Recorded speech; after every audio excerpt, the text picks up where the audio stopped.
Ladies and gentlemen, welcome to the show tonight. Thanks for joining us. It's another Thursday night. We are here 9 to 10 p.m. Eastern, as we are every week, pretty much, unless we screw up like last week. So today's a special episode. For the first time in a while, we've got a guest with us. We go on and off with guests. Sometimes we have 10 in a row, and sometimes we go by ourselves for 10 weeks in a row. So I am Daniel Brown, and our special guest is Mr. Paul Stortz. Welcome to the show, Paul.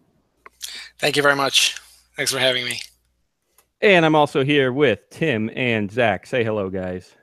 Hey. Hey, what's up? Good to be back. So before I let Paul do a little more in-depth introduction, I'm going to real quick turn on my screen share and show you the place to be tonight. This is you, me, and btc.com/live, and you can get everything you need here for tonight. You got the video, you got the chat, you got the show notes, which actually I didn't mention Paul in the show notes because he was kind of a last-minute addition, so I might revise those, but there are some show notes, some links to the stories we're going to cover, some tweet buttons, and the most important part, the thing that you've got to do. If you do nothing else today, if you don't give me a thumbs up, that's fine. You should, though. If you don't hit a share button, that's fine. You should, though. But one thing you have to do if you're watching, it's required. You know, the boogeyman will come after you if you don't. You got to get to this poll and leave us a vote. So this is at the bottom here at you, me, and btc.com/live. And the question is, are side chains, or more specifically drive chains, which we're going to talk about for the whole first half of the show, at least tonight, are side chains or drive chains a reasonable new way to approach Bitcoin scaling? Yes, maybe, no, or the old classic, I'd like to drive your chains. If you don't have an opinion, that would be your vote. So make sure you get over there, drop a vote, you, me, and btc.com/live. Also, make sure you're using the chat box all night. We could totally use some questions and comments for Paul, all about side chains and drive chains and whatever. So that is that. And now I want to turn it over to Paul to say welcome again. And would you mind just telling us a little bit about yourself and your background in the Bitcoin space before we get into drive chains? Well, thank you very much. I've been active in Bitcoin for a very long time. But mostly my interest is in a weird project, prediction markets project called Bitcoin Hive Mind. They used to be known as Truthcoin. And when I launched, I did all this design work for Truthcoin. And then that was around the time when all these other projects were getting going, like BitShares and NXT, for anyone who remembers this era. And I kind of showed up with my project, and I really hated all these other projects. So I started a blog about kind of vaguely about like design for if you wanted to do like a Bitcoin 2.0, what I thought made sense and what I thought was stupid, and things that I criticized were often sort of like in the proof of stake category of like experimental new blockchain technology. And so that's how I started my blog, which is truthcoin.info, which ended up being a pretty cool blog. People seem to like it sometimes, and it was kind of unique because my background is in economics and game theory, and I've had totally mainstream training from normal universities and degrees and things like that. And so I have kind of a different background from the like kind of fringe. There's like a lot of like fringe economist groups, you know, there's like the Austrian school, or so like self-taught people, which I think is great, but I'm not really in that group. And then there's sort of like the hardcore developer group, and I'm not really in that group either. I'm more of like academic economist type person. And so I was working on my Truthcoin project, this prediction markets project, and I always wanted it to be a sidechain, even before that word existed. And then while I was working on my project, I assumed that Blockstream was eventually formed in 2014. They wrote their paper October 2014, and I just assumed that they would eventually get the sidechain stuff rolling, but they ended up not doing that. And what they have done has been taken in a different direction, the sort of liquid federated direction, which I don't think is interesting. And so I was kind of waiting for them, and progress on HiveMind went so far past the progress on the underlying sidechains technology that I turned my attention to that, and that's what I've been doing for basically the last year and a half. Is the design, architecture, peer review for the sidechain, my version of sidechains technology, which now is being called Drivechains, which I think is helpful because it's better to have a different name because it's a little different than what. Perfect. Had in mind. So that's the long intro. Nice. Yeah, that's I got my screen sharing again, and the article that kind of spurred this whole discussion for us was this one here by Kyle Torpey, and that's exactly what he says here towards the beginning.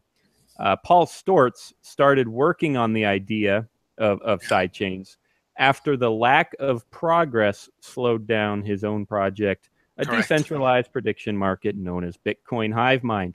So yeah, so that's what we're here to talk about. I kind of joked in my show notes that everyone's tired of scaling. I didn't want to talk about August 1st tonight. We've talked about it forever, or related forking stuff. So what I decided we could do is, we're still kind of talking about scaling because this is a possible solution, which we can totally get into, but it's a completely different approach, which is like I read in our poll tonight. That's the question in the poll is this a reasonable approach to scaling? So so the easiest place to start is just, can you tell us what side chains are? I know the idea has been around for years. I remember first hearing about it on Let's Talk Bitcoin. But just for anyone that doesn't know, or for just some further clarification, take it away. What the heck is a side chain?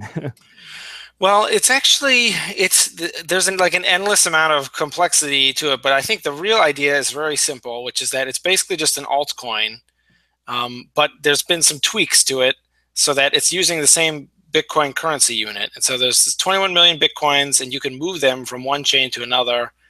But they give you kind of all of the freedom that you would like in an altcoin, where you can just do whatever weird thing you want to do. But there's obviously some nuance and caveats to that point. That's a bit of a generalization. But basically, it's just the door is open for you to do kind of this permissionless innovation style, like do whatever you want, but it doesn't create a new monetary network. So there's no new money. It's just the same 21 million Bitcoins there was before. And so there are different models, but I don't want to get into it. But that's the simple version. Is that it's basically all the freedom of an altcoin minus the chaos of these investing questions and the destabilization of the money supply, or even the inflation, really, of the money supply. I feel an altcoin is kind of cheating the 21 million coin limit in a kind of way. Yeah, I've had some people ask me, friends who don't know much about Bitcoin have asked me just that before. Like, well, hey, if anyone can make a coin, why are they valuable? And there's tons of factors there and tons of answers. To me, one of the biggest is security. The Bitcoin chain has the most miners, which makes it different than any other altcoin. But there's all kinds of ideas. And can I ask a quick question? Go for it, please. So I'm relatively new to the idea of drive chains and side chains, but in my understanding, they can also be used not just it's sort of like part of what you said, but they can also be used to create other applications for like smart contract use and tokens for non-currency assets, like not necessarily another coin for monetary uses. Is that accurate? Is that a correct understanding? Yeah, I think that's a really good question to ask, because the narrative changed a little bit.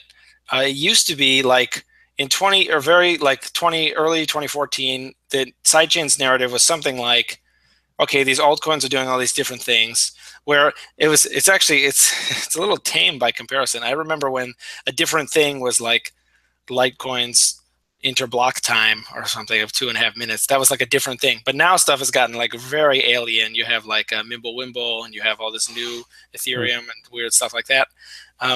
But it used to be like some altcoins doing some different thing. Let's make sure that Bitcoin can do that too.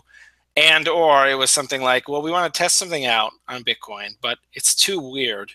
So how are we going to test it out with real money before maybe moving it in to Bitcoin? Because whatever we want to test out is just so bizarre that we don't know like what to do with it. So it used to be that was usually what it was, but now I've kind of changed it, the narrative intentionally. And see, you'll notice I still want to do it that way because my own project is one of these really bizarre, like it has like all these different types of data structures and things. That my prediction markets project is this weird other thing, and it's very weird. And it would be to propose it as a hard fork of Bitcoin would be very inappropriate because it's just so different and bizarre. And I wouldn't want to marry the two together. But so that was the original version. But now I've kind of changed it around. I've said, look. People are worried. They were worried about various resource problems with sidechains, like or kind of attacks or other things. So as I kind of went down the line and tried to remove each of these problems, I felt that I'd basically removed all of the problems. So now I feel like there's no reason why we can't just say, look, now we've got basically, here's a whole chunk of block space that you can have if you want. You don't have to be limited to 1 megabyte. You can just move over to the sidechain. You can have a bunch, and that can be your experiment instead. So instead of having experimental features, you can just have a bigger version of what you already have. But that has changed. That's something that I tried to push starting from November 2015 when I said that Bitcoin XT could be an sidechain of regular Bitcoin, back when Bitcoin XT was a thing. Yeah. No, that makes sense. Because as soon as I became familiar, like roughly familiar, I'm still somewhat new to the idea, but one of my first reactions was, well, given that Bitcoin is obviously a much more restrictive platform for developing applications and stuff, that's sort of one of the ideas behind the Ethereum platform that's much more, facilitates much more building and development and stuff.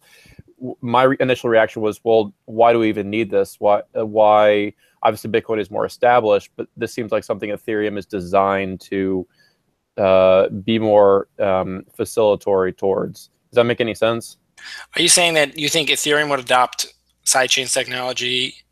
No, Ethereum is just more, that sidechain technology is sort of designed to help Bitcoin be more usable for experimental things, whereas Ethereum is already that way.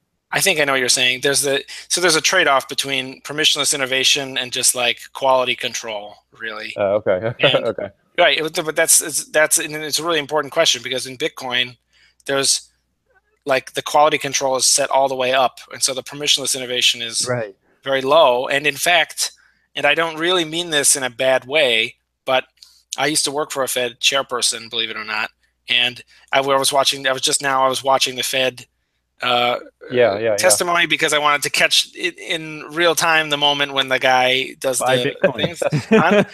In the published version, it's a different camera angle. You can't see it, which is funny, but I knew exactly where it was. But I was thinking like the way that the kind of the peer review for Bitcoin Core is like kind of like this committee of experts, and it's very similar. I hate to say but it's not really in a bad way. It's just this is what you have to do when you have when you emphasize quality control. You have to exclude people, and you can't be like kind of experimental and just let people do whatever they want. That's what Ethereum does, as you say. But Ethereum, of course, lets in all kinds of just junk that blows up their own chain, and then they have to fix it. But even if it succeeds, right, it changes the gas costs. So there's a lot of it's like anything else. Like you, on one hand, maybe you like it. You go to a gym or something, and all the stuff is nailed down, so they can't move any of the machines around, or whatever. That's just a weird example. That's like the Bitcoin world. And then in the Ethereum world, you're free to like move all the machines around and do whatever you want. And so that's good when you move the machines around your way, but then you come back tomorrow and someone else has moved them around another way. So it's sort of this trade-off. Like, how solid do you want everything to be?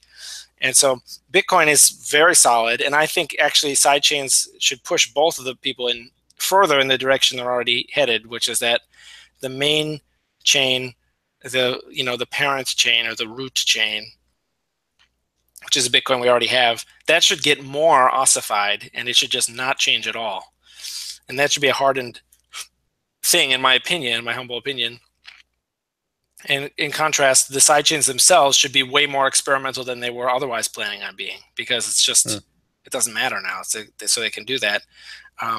But yeah, that's a very important thing that you bring up because it's very frustrating for anyone who tries to do anything. This happens all the time. In fact, it happens to people who are now like very important core developers or people who are now employed at Blockstream or something. Like I remember the stories from Scaling Montreal, September 2015, where these people who are today highly respected, they were complaining about like they showed up to Bitcoin and they had some idea and they were just brutally shot down, and they really feel the quality control filter that is very insulting and kind of whatever to them, and you would be so surprised, like it's the highest of the high. People have just been on the giving and receiving end of that. It's very funny to me. Wow.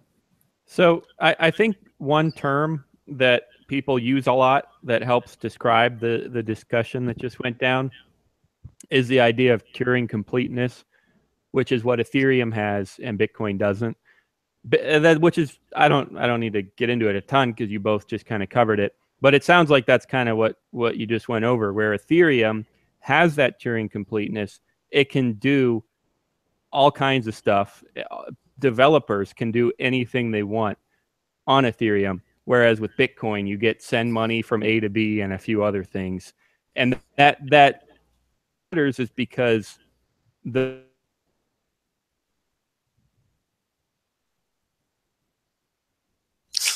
I think he. Did you guys lose him? I think he just froze up. I think I don't so. know. That's so funny. He said, but the reason that matters. Yeah. We don't know why.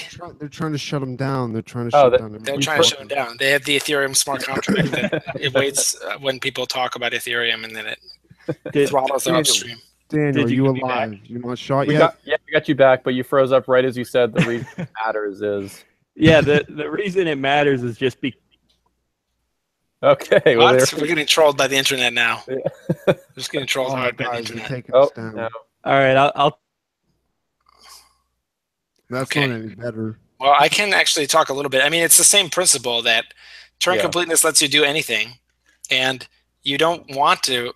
Sometimes you do want someone to do anything, but other times you don't, because there's interrelationships between things. So if other people do a thing that you don't like, you don't want them to be able to do anything, and that's really the entire point of all laws and contracts in general, which are that I could maybe without a law I could do anything, but then we pass a law saying I can't murder people. And then it's like I lose my freedom to murder people, but it's like I'm also protected from being murdered. So like there's this notion that you want to be able to do anything is philosophically ridiculous in my opinion, because there's contradictions between. Well, Yeah. yeah, for running a system like that. Yeah, I like what you're saying. For different things, you want different dynamics when you're interacting with someone. If you're dealing with something that's very, you want professionalism, and you want people to be able to go, no, your idea sucks and it's not going to work, go away. But if it's something that doesn't really matter that much, if it's just like, oh, we're going to kind of mess around with this, figure something out, maybe, then whatever. Yeah. The entire point of it is just to have a sandbox to see what people do. Yes. The crucial matter is the interrelatedness, I think. So if we've only got one planet. Like if everyone had their own planet, then it would be like then it wouldn't make any difference. And to most of what we do, like the libertarian flavor is the right flavor, because mostly what you do doesn't matter. It doesn't have any effect on anyone else.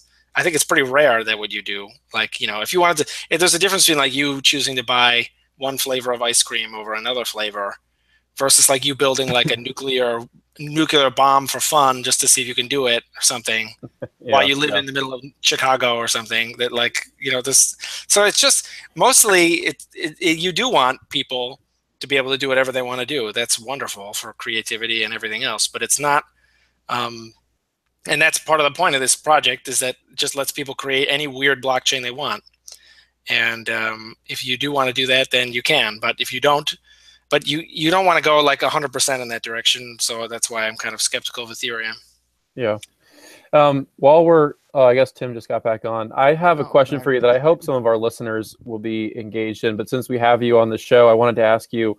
I come from, you mentioned your economics background, and I studied politics and economics at a college that is heavily influenced by Austrian thought, but also rather mainstream in a lot of ways, but my interaction with a lot of minds and writers and talking heads in crypto circles is of either heavily, not to be too general, but rather ignorant of classical economics or of fringe economic groups. So my question is, can you recommend like some literature, books, sources whatsoever of people involved in this circle that have the sort of economics background that you do, and offer that sort of perspective on this developing tech?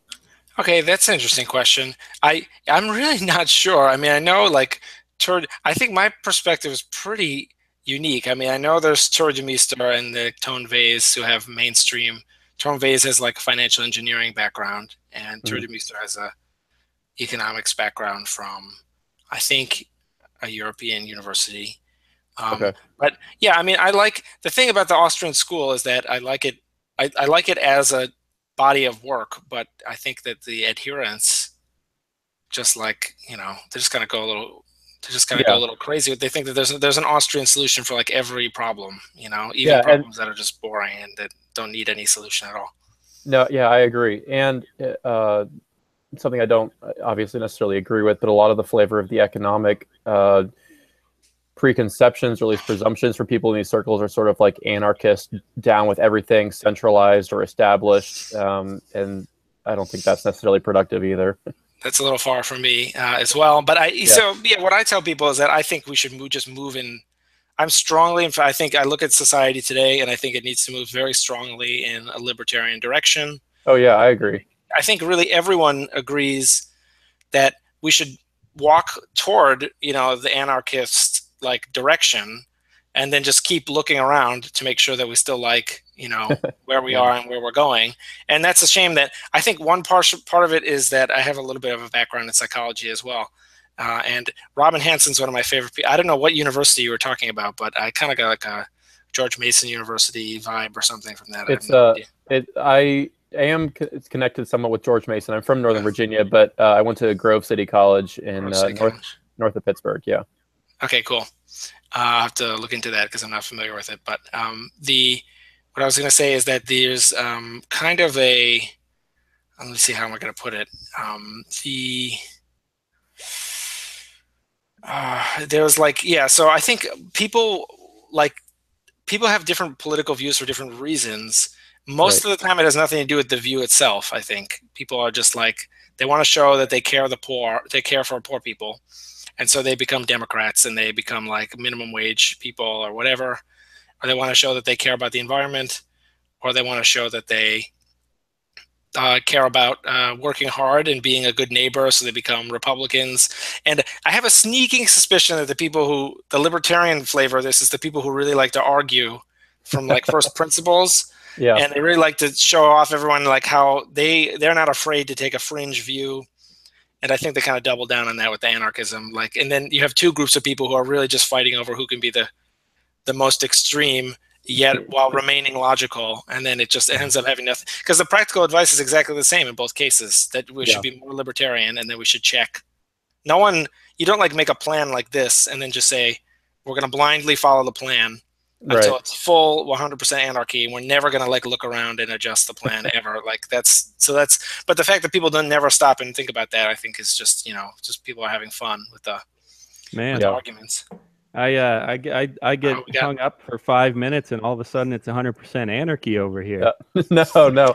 I just asked him. Far from it. Yeah, far from it. I was just asking him, given his like somewhat more traditional economic background, especially relative to a lot of the economic perspectives that some of them that I've encountered in like these sort of circles. I was just asking him for literature that sort of expressed or interpreted cryptocurrency and blockchain technology as a whole through that economic lens. It was a fun conversation. We were just waiting for you to get back. Yeah, the sad thing is, to summarize, I have my own blog, which is written entirely from that perspective. And there aren't really a lot of other people who are like me, which is a shame. I wish there were more. But if you find anything similar to my blog, I hope you'll let me know. Can you give me the URL? Yes, it's just truthcoin.info. Okay. My project, and I just kept the blog there when I changed the name.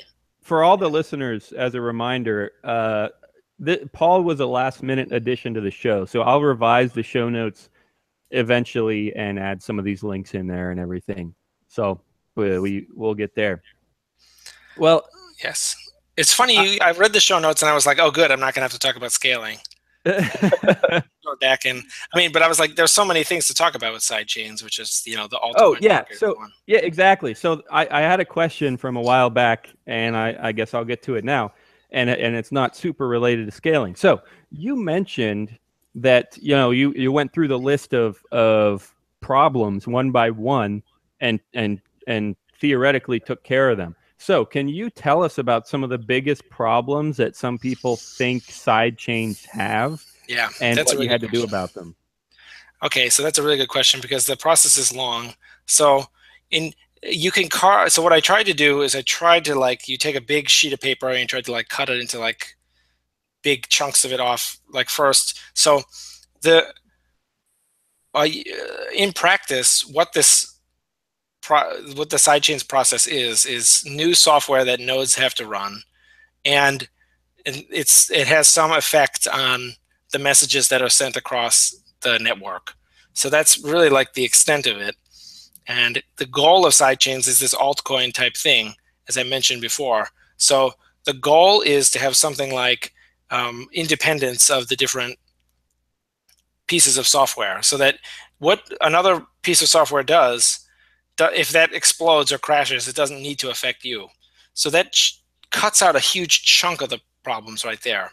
There's actually another weird problem that is kind of complicated that for those of you who don't know, you can go to drivechain.info and you can go to literature, and you can see I have all these blog posts and even 2 presentations. One of them is the case against worrying, and that one's 4.5 hours long. And I'm going to try to give the 30-second version of it right now. I'm not sure how successful that's going to be. Then another one is about smart contract sidechain ecology, which is that the chains themselves are different and have these differences between themselves. So just as the Bitcoin network filters out double spends and invalid transactions, I wanted to filter out certain types of sidechains so that because certain sidechains can attack other sidechains and other things like that. So that's a very complicated and kind of nuanced point of view. And so that required an entire presentation to unpack. But that notwithstanding, the risks presentation basically says we've got nodes and we've got mining, and you can solve the nodes kind of pretty much off the bat, because what happens is if there are other, if someone has a sidechain, they run different software from you. It's no different from if they wanted to install some different if they wanted to run JavaScript on their in their web browser and you don't, or it's just we've separated everything, and it's good fences make good neighbors. You don't have to worry about any of this stuff that other people do on the nodes part. But now the question is the mining and the interconnectedness of the node software itself. So the mining, we have issues where what happens on one chain can affect another chain. So these chain interrelationships, and one of them is the fees, and the other one is the bandwidth. So if you're using bandwidth for one chain, you can't use it for a different chain because there's only so much to go around. And if the chains may compete with each other, or the chains may compete or on fees, or they may be complements on fees. So you could draw someone into the Bitcoin system if they like the sidechain, or people could say, I'm just going to use payments on whichever chain is the cheapest with my Bitcoin. And so those are 2 instances where what a sidechain does could actually affect Bitcoin Core today. So that was probably pretty confusing, but the frame of the analysis is to just take Bitcoin Core today and say, how could it possibly be affected by something weird like a giant YouTube sidechain, that just hosts everyone's HD video? And the answer is that it might consume bandwidth that you need for the regular core chain, and there might be something going on. If the fees over there are even cheaper, then it might suck all the fees away from this chain, and that might have any number of effects, including different lower hash rate and things like that. So okay. So that is the frame, and then I try to address them, and those are the problems themselves. So I'm not sure if I want to go into exactly how they were all fixed, and some of the fixes even improved over time, and they're super fixes now with this thing, blind merge mining. But that was the frame, which was to take Bitcoin Core today and imagine that some really, really extreme, it's kind of like a limit analysis. You just say like something really extreme showed up and what went wrong as a result. And so I tried to reduce that to nothing. That was the goal. That's interesting. I guess I don't have really any questions on that, and I know we don't want to keep you much longer. I really appreciate you chatting with us. I did have one quick question, or Sure. at least I think it's a quick question, sort of a hypothetical. If there was a drive chain created by a couple of, to borrow the colloquialism, Bitcoin whales, and they subtracted like hundreds of thousands of Bitcoin out of circulation to use as tokens on their coin, it seems to me, again, in my relatively new understanding of drive chains and side chains, that could have a serious effect on the Bitcoin price itself with all of those coins being taken out of circulation. Or is that an incorrect understanding of how it works? Well, I think they'd still be in circulation because they'd be taken out of, it's true, they'd be locked away. They'd be basically non-existent on Bitcoin Core anymore, but they would show up on the new sidechain as Bitcoins. So they would just be in a different spot. So instead of, it would be like you start with 21 million. That's not what we have right now, but for simplicity, you start with 21 million on the main chain and 0 on the side chain, and then they take 2 million over. You have 19 and 2. But so it's unclear what effect it would have. The way I look at the price effect is just that now Bitcoin is sort of immune to competition, and it can do new, cooler things. Yeah. And possibly also, I mean, what I want to emphasize, I did want to emphasize one thing about scaling, which is the polarity of the conversation, which is that it was possible to be a moderate until about 2015, late 2015. And now it's very polarized where people are very mean to each other. And even people who are centrists have like picked a side. And now it's very difficult for the conversation to be polite, which is really terrible. And so it's like American politics, basically. Yes, it is. Very much so, and in a very sad way. And I think this is something that might help with, this might be the only thing that helps with that, because what it tries to do is not address scalability at all. It does not address, it's not about doing, I draw a distinction between capacity and scalability.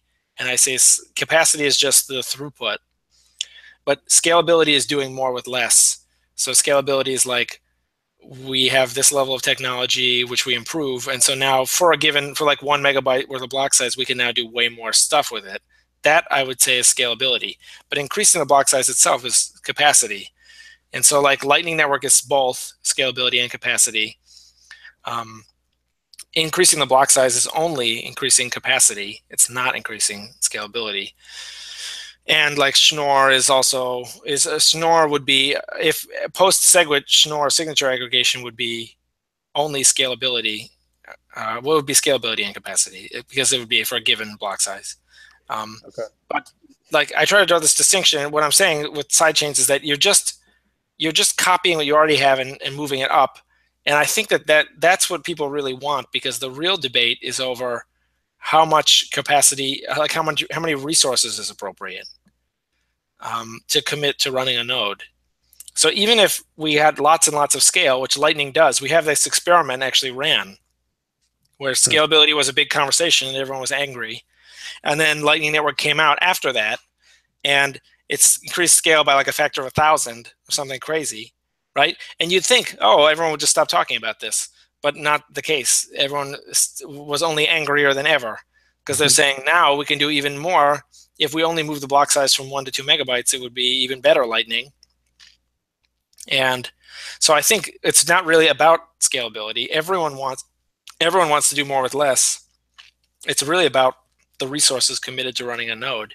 And this technology lets people opt in to basically, if they want to use a little bit of resources or a lot.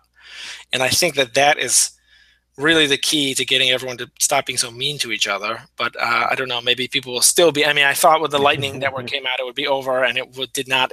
So I don't know, maybe it'll even only get crazier somehow. This is what happens to human beings. You know, they get polarized. It's very unfortunate. I would so highly support anyone in their efforts to bring down the polarization. I think it's very unproductive. Yeah, you're definitely right. Totally polarized, and we have to deal with it every week, all too often. So every hour of every day. yeah. So we'll let you go here in just a Great. second, and we'll jump on to our next story. But I have two more quick ones for you, Paul. That's fine. The first one is from the audience. I'm not entirely sure if he's asking as a joke, but it's a decent enough question. James Bond just wants to know what you do. Who do you work for, and what do you do? I do work for a block now. It's weird. I actually have a really weird history, but I used to work for Yale University as a researcher in the economics department. And then Roger Ver paid me to quit that and work on the prediction markets project. And then Jeff Garzik hired me at Block. But basically what I do at Block is they just sponsor my research. So I just basically do the same thing no matter who's hiring me. But that's what I do work for Block, a Jeff Garzik startup. But I basically do what I was doing before. So I'm not sure how meaningful the answer is. My connection is still coming and going. And then someone asked, what was it? Ask for a personal story? That's kind of vague. I think so. Tim, do you know what that means? That's pretty vague. I can tell about what? Oh, I could tell one about, there's a lot of funny Bitcoin stories that do happen. I don't know. Maybe we'll just. I'm not entirely sure what that question means. Tim, you know exactly what it means, Tim. I didn't even see the chat. It broke down for a little bit. And it was wobbling out. Okay, I'm still confused that there's two people here. So settle the fuck down, Daniel. Leave me alone. Yeah, personal story. Personal. Yeah. Do you have like a time you were scammed? A time you were scammed? Oh my God. Thankfully, no. Bad. Some like terrible person you met. Some awesome person you met. A time you scammed somebody else. The idea is that anything goes.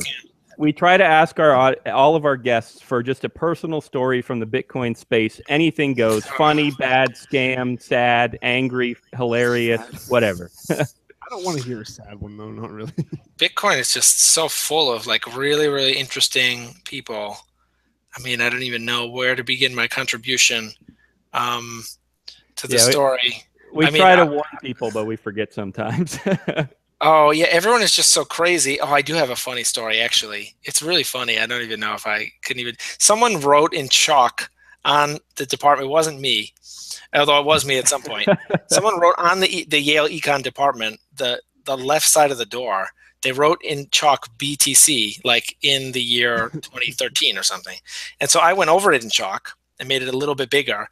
And when I came back, it was written in like huge, bold, like it just was there for days and like no one did anything about it. So I eventually got nervous. And I was like that I participated in this, and I tried to get rid of it with like literally I had like a rag and like water, and I like got it and wet it in like the bathroom, and I kind of like, and I'm like wearing like a weird academic sweater or something. I'm like being very, it just makes no sense at all. I'm trying to do this like at night when no one is around, and I'm trying to like get this smudge. This was the point is I tried to get the BTC off, and instead I didn't really get it all off because chalk on brick has this weird effect where it like just smudges.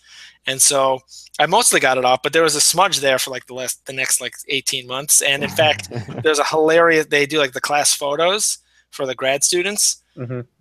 And the smudge it's like it's done outside, and the smudge is like, and I just think no one else notices it though, which is funny. So it's actually a really funny story. That is really funny. Everyone should check it out.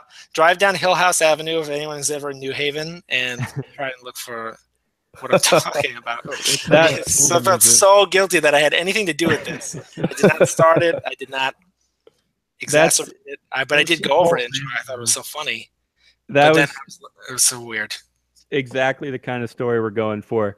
Mr. Paul Stortz, thanks so much for joining us. This was fun. We now know more about sidechains, and we now know that it's hilarious to write BTC on econ department brick walls. It's now so that'll maybe be. I mean, now look at what's happening with the Jenny Yellen guy. Maybe everyone is going to be doing that. That person was a trendsetter. That was like right after the April 2013, but whatever the bubble that took it to like $250 and then crashed it to like $115 or something. That was when that was. So that guy was way ahead of his time, whoever, guy or girl, whoever it was. Awesome. Well, thanks again. I hope you have an awesome night, and I can't wait to have you back. Thanks, Paul. Thanks for having me. See you guys later. Take care. Awesome. So Tim and Zach, I'll try to keep my connection here again. I apologize. I read an Onion article today where it's like, podcaster apologizes for his questionable audio and promises that it'll be better next week. We're sorry, guys. We really are. We're gonna get on this time, okay? We promise. Actually, Daniel, I'll be out there on Tuesday. I will have words with you right now. I already built. I'm tired of this.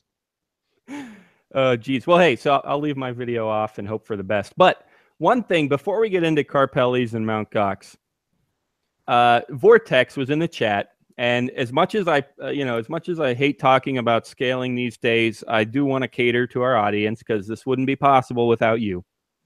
Vortex once he said, if we don't give this prediction, he's never going to watch this show again.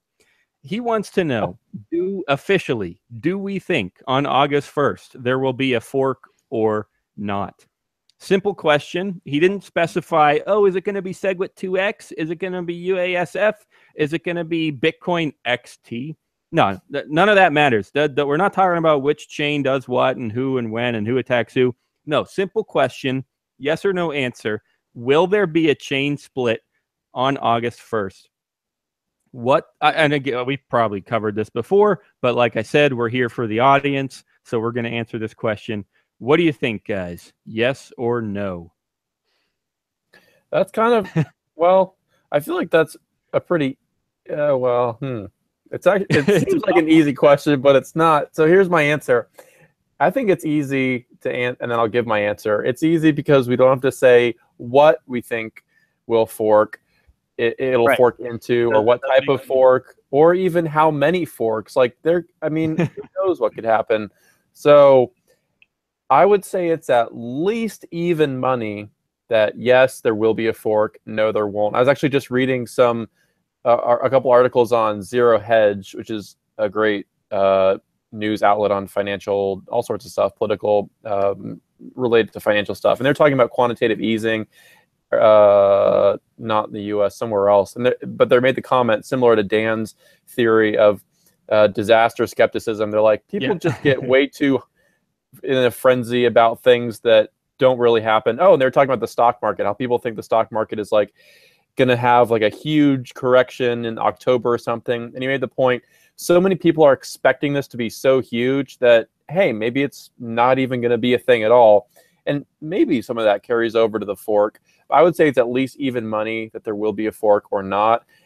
But I will say, so that he still watches the show, obviously, that yes, there will be a fork of some nature or more than one. Who the hell knows? But yes. Yep. We did cover almost this exact question last week.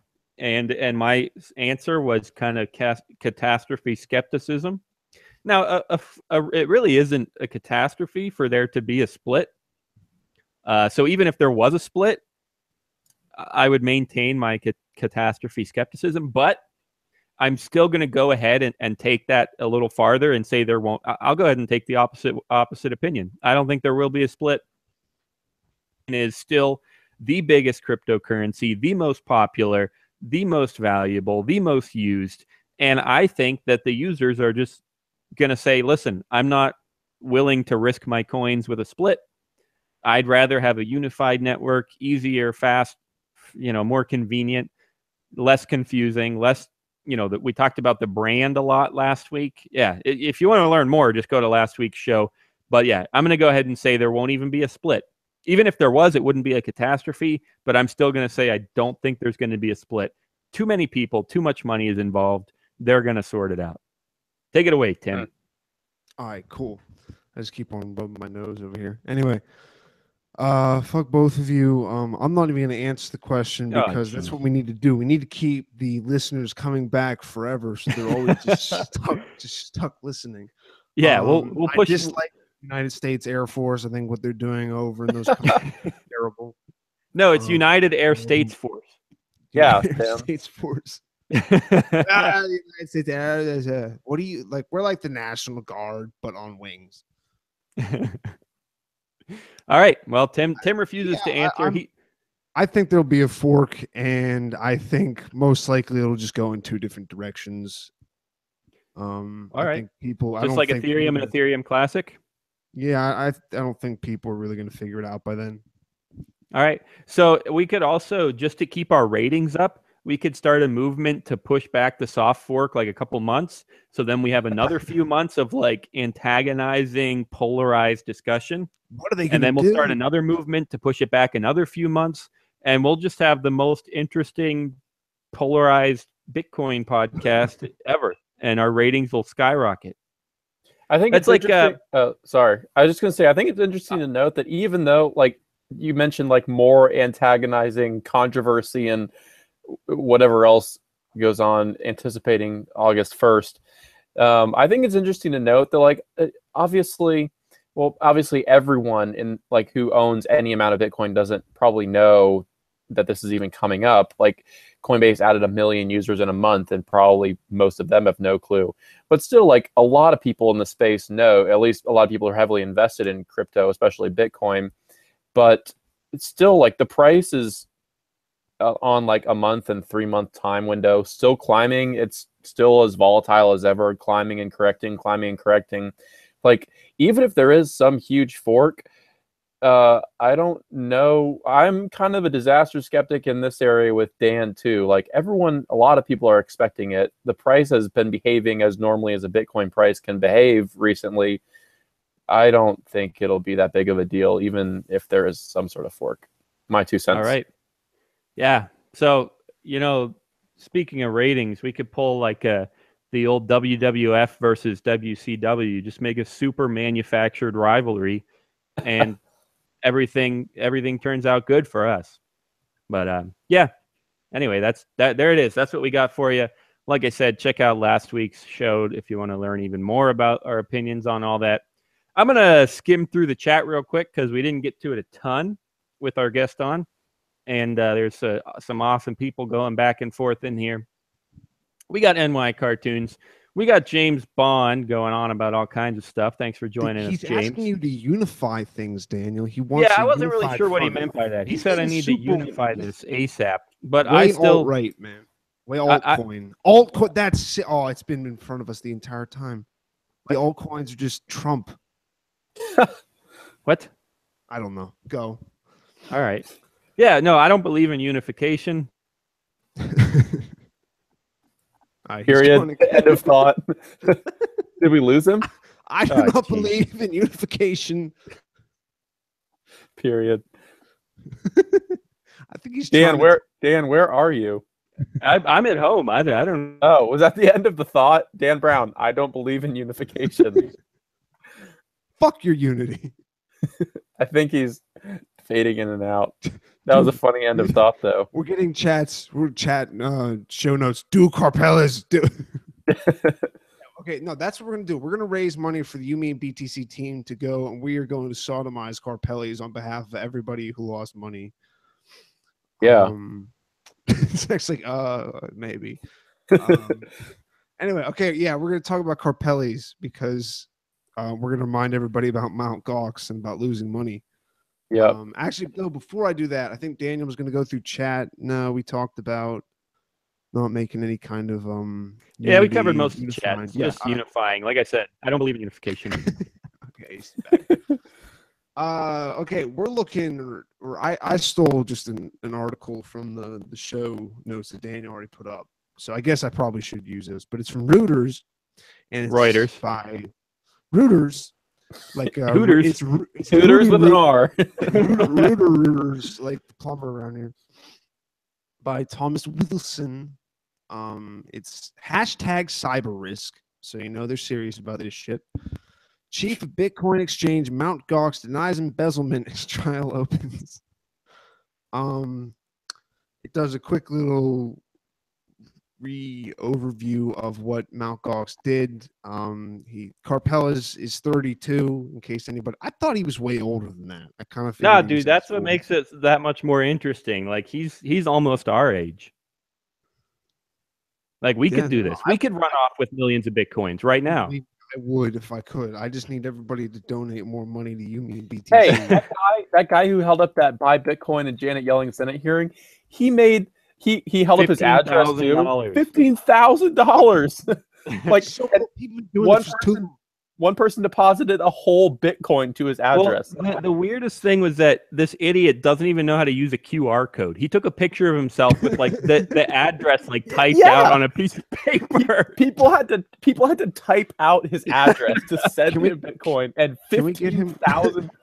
I'm like, what the hell? Can we get him on the show just to shit on him and tell him he's stupid? Yes, I'll. I didn't even think about that yet, but he's an idiot for doing that. Like I didn't like I saw it. I was like, oh, yeah, that's a weird way to do it, but whatever. Yeah, I thought about making that a whole segment tonight, but I'm like, no, this guy's an idiot. We're not talking about this all night. But we should try to track down contact info and get him on the show. Let's dox him, guys. Let's dox him. Yeah. All right, sorry, but yeah, $15,000. We'll get there someday. Yeah, so I'll talk as long as my connection holds out. Basically, they finally frickin' started bankruptcy trials for friggin' Mount Gox, empty Gox. 3 years. Yeah, how long has it frickin' been? It says from 2014 when he lost 850,000 Bitcoins. Ooh, that's a big one. Yeah, and so he pleaded not guilty. What a surprise. I don't know. It is kind of a surprise. They could have settled.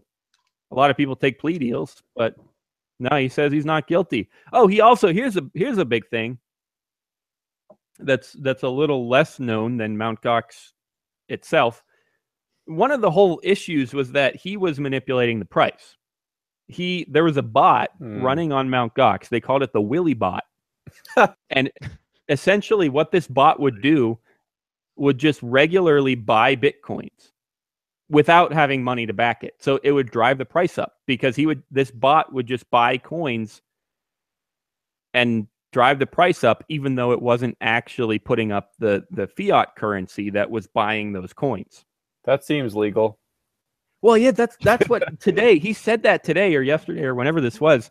He said he admitted to using this bot and said, oh, but it was for the good of the company, so it wasn't illegal. So that's what he said. Like he admitted to it and said it was totally fine. He still pleads like not guilty to any issues there. Wow. I swear to God that I'm innocent, he said in Japanese. He said what's his name? Silk Road Dread Pirate Roberts plead not guilty also? Yes. Ross Yeah. He actually just within the past week or two, there was some drama there because he just disappeared from the prison that he was in, and nobody knew where he was for a while. And they took what actually happened was they took him to a maximum security prison. So there was some drama there, but dude, he's probably like setting it up. He's like prisons have their own internet and everything. He's probably selling like cigarettes and guys' asses on there online. He's running the prison road now. Prison coin. Jail coin. Jailbait. Yeah. Jailbait coin. Anyway. Time coin. So what do you think, guys? It's finally in trial. He pleads not guilty. What's going to go down here? I mean, are they gonna say, yeah, screw you, obviously you messed with all this crap? Or are they going to say, yep, it was hackers, nothing you could do about it? What do you think? Well, I like. Sorry, go for it. They make a point at the very end that he speaks to the 3-judge panel in Japanese and says, I quote, "I swear to God that I'm innocent." Dude, I just said that. What? I said that like 2 seconds ago. Okay, whatever. I'm making the point that it's the fuck you for stopping me now too, because now I do feel stupid and I don't like that, Daniel. So stop. Anyway, shut up. Okay, he's just talking about it, just like, yeah, whatever. I didn't do this. The transactions happened. It's not my fault. Blah blah blah.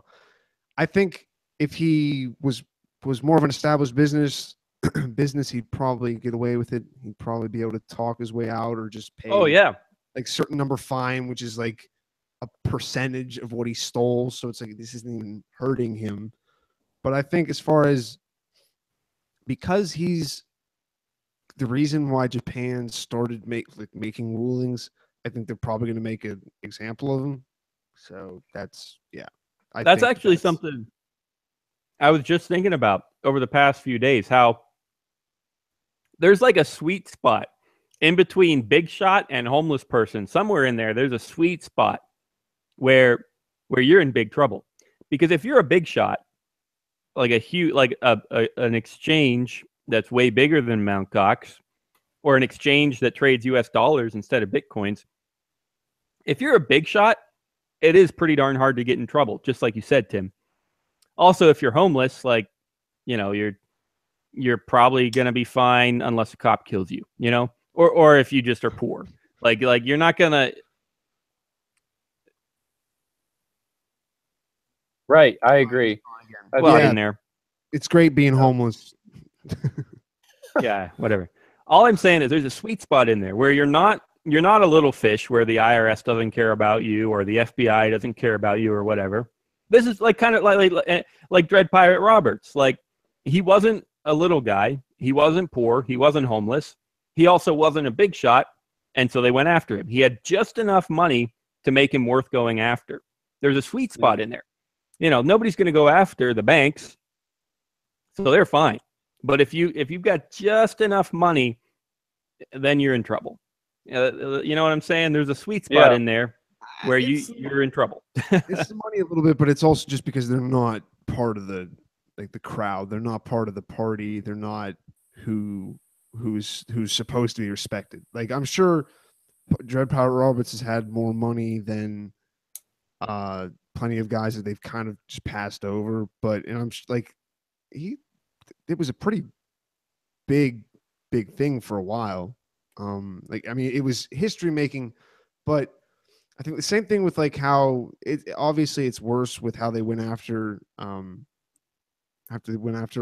because they do take and they can kind of drum it up as more of a thing where they can be like, this man was selling heroin to children versus this man stole money from people who invest in a place that used to be a Magic of the Gathering website. So it's harder to do it, but I do think that they'll still at least probably throw him in prison there. They arrested somebody in Arizona just the other week for selling Bitcoin on, what's that site? Local Bitcoins without a license. So there's no way that this guy is not going to get punished in some way. I don't know. I'm just kind of worried. I'm obviously not a lawyer or anything. I just feel like this case, this trial and the IRS Coinbase thing, I feel like I want to limit this so I don't make some dumb comment, but there's definitely potential, I feel like, for decisions in either case to be sufficiently broad to have like bad effects for future regulations and cases and rulemaking in the future on cryptocurrency writ large, just because of how high profile these are and how underdeveloped case law and regulations are for cryptocurrency. I just see that that's one, like you said, you asked like, how's it going to play out? I have no idea, but that's something that I am concerned about to some extent, like long-term, how these things are going to play out, if that makes sense. So it's gonna go. I didn't even know if you were here, guys. I got to split because I have plans for like now 7. But what I'm going to do is I'll go ahead and split. I think once I leave, because I'm the host or whatever, you guys are going to have like 2 minutes before the hangout just shuts off. So you guys can talk about whatever, wrap it up, give some advice or whatever. And whenever it cuts you off, it'll cut you off. So audience, I apologize. Not really. I think it'll be hilarious. But they're randomly just going to get cut off. And you'll never know what they're going to say next. Guys, thanks for having me. Once again, me and btc.com/live is the place to be, or just .com for the, anytime, anywhere, head there and get some content or whatever. I had a blast tonight. My advice is have fun. Do something fun. I don't know. You too. You have fun. You have fun too, Dan. Daniel. All right. I'll do my best. Hey, thanks, Tim and Zach. Thanks for the music, John. I'm going to say it again this week. This is the last thank you you're going to get, John, for your music until you come back. We're going to get into a court battle for years. This is polarizing. All right, guys, I'm out of here. Have fun. Have All fun. right. I hope it cuts you off at the best possible moment. Peace. I hope so too. This is the ticking time bomb podcast. Yeah, now. so let's turn out some advice really quick. I don't have much advice. I'm still looking for a beer to buy with Bitcoin. My advice would be probably go follow Paul, like the guest we had tonight, on Twitter. I just followed him. He's at TruthCoin on Twitter. You can be one of 4,262 followers. Yeah, so that's my advice. My advice is, yeah, check out Paul. Look at Paul. Look at people doing this stuff, because I just, from the little bit that I've heard and the very little bit that I understand, I do kind of feel like I like this kind of a solution to things better than other shit. Oh yeah, altcoins, I guess. Yeah, no, that's actually a good point. We didn't really like talk about that after he left much, but like altcoin, like literally everyone's making altcoins, and they're all shit coins pretty much. And so, like when I first like read the op-ed that we mentioned that talks about Paul's Drivechains, I was like, all right, this looks kind of dumb. Like it's just trying to save Bitcoin because Ethereum can already let you build anything you want, and Bitcoin obviously can't, and Drivechains are trying to make it so you can. But then he brought up a good point that, because I'm stupid, I didn't even think of, that like it's much more quality controlled because the core chain of Bitcoin will be still so heavily controlled, but the Drivechains can let you have a free like experimental lab room space to go fuck around, do whatever you want. Yeah, so I'm a big fan actually. Yeah, so look that up. Don't lose your money, and fuck off, I guess. I don't know. And No, we go said all of that and still didn't get cut off. We're legends. No, it's perfect. It's great. Can I we guess I can we tweeted end this? Daniel just to annoy him. I don't know. It might be something, because again, I have like 2 boxes here going, so I don't know. Yeah, I and don't it's know not a what's sex going thing. Yeah, I don't know I what's guess tweet at Daniel and at Karpeles and just annoy them till one of them kills himself, because I want to see which one does it quicker. Does Daniel have a Twitter? Because I only know his Yumi and BTC. Well, no, I'm saying everyone listening should just go to that. We got Oh, 10 yeah, people right now. Just tweet him for leaving us right now, mostly. Yeah. And also tweet at Karpeles and be like, "Where's my money?" Because he hasn't heard that before. Yeah. All right. Well, I got a split too. I'll just start like clicking off buttons in this. So I don't know how this works. Yeah, I don't know if we can end it because he hosted it, but we'll bye, find guys. out. Have Bye. fun. Don't lose your money. Don't lose your money. Bye. I don't know if I'm still going. I probably am. Advice: as long as you stay with a podcast long enough, it's going to be end up being you at the end, I guess. I don't know. I have control of everything. Fuck Daniel. Fuck John. Zach's only been around for a little bit, so I don't know yet. Yeah, I guess be you, do you, see you. Woo! Bye bye, guys. Have fun.